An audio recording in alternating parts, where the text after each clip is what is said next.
জিহাদের ময়দানেও যাওয়া বন্ধ নাই, সন্তানের পরিবারের হক আদায় করা বন্ধ নাই, আবার ব্যবসা করে, আবার চাকরি করে, আবার রাতের বেলা নামাজে দাঁড়ায়া আমার মাওলার সাথে কথা বলে।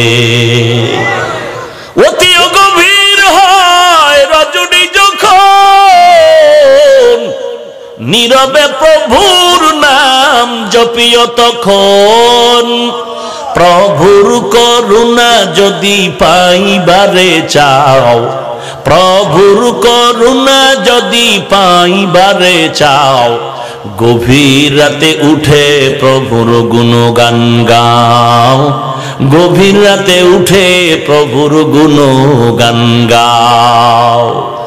এরে নবীর উম্মতের দল, এমন একজন আল্লাহর ওলির নাম বলো যেই বান্দা রাতের বেলা তাহাজ্জুদ না পড়ে ওলি কামেল হয়ে গেছে। না না, রাহমাতুল লিল আলামিন জবাব দেয়, যেই আল্লাহ আমার এত নেয়ামত দান করেছেন আমি কি তার শুকর আদায় করব না?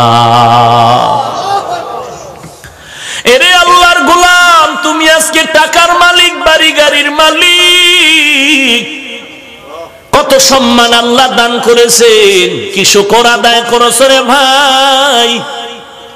পাঁচ বেলার নামাজটাও তাকবীরে উলার সাথে আদায় করতে পারলাম না। এরে নবীর উম্মতের দল, হযরত ওমরের মধ্যে এত পরিমাণ তাকওয়া ঢুকলো আর ভয় ঢুকলো,